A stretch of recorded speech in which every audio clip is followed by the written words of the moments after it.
Kali ini kita akan bahas tentang Fairy Tail 10 Years Quiz. Chapter kali ini berjudul Labirin Raksasa. Di awal chapter diperlihatkan guild penyihir Magia Dragon yang diperkenalkan sebagai guild penyihir pertama dan tertua di dunia, yang didirikan untuk menyatukan dan melindungi penyihir dari pemburuan selama lebih dari 100 tahun yang lalu. Namun, seiring berjalannya waktu, berbagai jenis guild penyihir mulai bermunculan di seluruh dunia. Itu juga termasuk dengan Fairy Tail. Dan penemu Magia Dragon yang bernama Eleftheria tinggal di guild sendirian. Di scene berikutnya nampak rombongan dari Natsu sudah kembali ke Magia Dragon untuk melaporkan apa yang sudah mereka lakukan. Mereka disambut oleh Eleftheria dengan sambutan yang kurang hangat. Hal itu menyebabkan Lucy bertanya apakah Eleftheria dalam keadaan baik-baik saja. Eleftheria pun menjelaskan bahwa di hadapannya adalah tablet yang terbuat dari dasar kelima naga. Dan untuk pertama kalinya dalam 100 tahun, ada yang mengalahkan dua naga sekaligus. Eleftheria pun memuji mereka dengan mengatakan apapun alasannya, dua naga telah disegel dan itu adalah pencapaian yang luar biasa.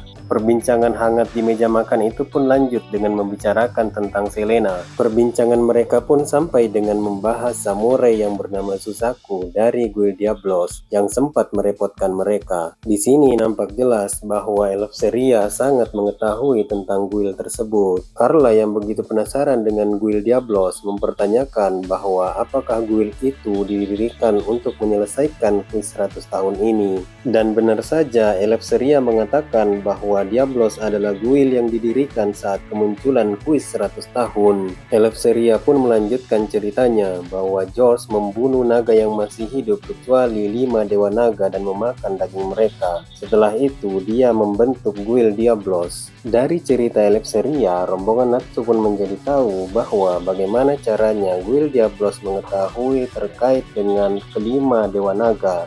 Dari sanalah Ersa mengatakan bahwa karena kuis tersebut dibatalkan dan hak kuis itu diberikan kepada guild lain, kalau begitu bukankah ilegal baginya untuk mengincar kelima dewa naga? Eleftheria pun menjawab bahwa itulah yang membuatnya khawatir dan dia berencana untuk menyerahkan kuis ini hanya kepada Diablos. Jawaban itu tentu saja membuat kelompok Natsu menjadi geram. Di sini Wendy terlihat sangat bingung melihat ekspresi Ersa yang begitu tenang. Ersa dengan santai dan tenangnya mengatakan bahwa tenanglah, kalau memang begitu keinginan klien kita, maka kita harus melakukannya. Akan tetapi jika mereka menantang guild kita, maka itu beda ceritanya.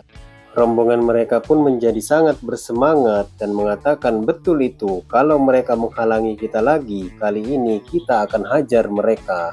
Eleftheria pun nampak mencoba untuk menenangkan mereka, namun Ersa yang sudah mengeluarkan semangat apinya tidak bisa lagi dipadamkan. Eleftheria pun secara tiba-tiba mengecilkan badannya dan masuk ke celah antara kedua melon Lucy. Natsu yang melihat itu meneriaki Eleftheria bahwa dia adalah orang mesum dan tiba-tiba dia pun memasukkan tangannya ke balik melon Lucy. Di tengah keadaan itu, Lucy hanya tampak pasrah dan menerima nasibnya. Di tengah perbincangan, Eleftheria mengatakan Hikage pasti akan segera kembali.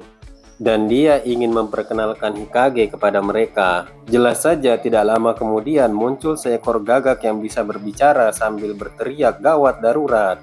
Hikage menyampaikan, Eleftheria sama, ini sangat gawat sekali, ada penyusup di labirin raksasa. Tampak ekspresi wajah Eleftheria berubah 180 derajat ketika mendengar berita tersebut. Sontak Wendy dan Natsu menjadi kaget dan bertanya labirin raksasa itu apa. Hikage mencoba berbahasa basi namun segera dipotong oleh Eleftheria. Eleftheria mengatakan bahwa bukan waktunya sekarang untuk mengenang masa lalu. Siapa yang memasuki labirin raksasa? Hikage menjelaskan kalau penyusup itu adalah guild Diablos. Hikage melanjutkan informasinya kalau Satria Dark Dragon Slayer juga bersama mereka. Mereka datang dengan kekuatan penuh. Di scene ini diperkenalkan para Dark Dragon Slayer yang merupakan penyusup di labirin raksasa. Di antaranya adalah Kirin the Yellow Dragon, Haku the White Tiger Dragon, Misaki the Azure Dragon, dan Susaku the Vermilion Dragon, yang nampaknya masih tidak terima kalau guildnya diambil alih oleh Selena. Ditambah lagi kalau dia harus kalah telak bertarung melawan Selena. Dan di akhir chapter diperlihatkan Ersa yang meminta penjelasan kalau labirin raksasa itu apa dan kenapa Diablos ada di sana. Hikage masih saja terus berteriak-teriak bahwa keadaannya gawat darurat. Mendengar pertanyaan dari Ersa, Eleftheria pun menjawab bahwa itu adalah tempat di mana Dewa Naga ke-6 sedang tertidur.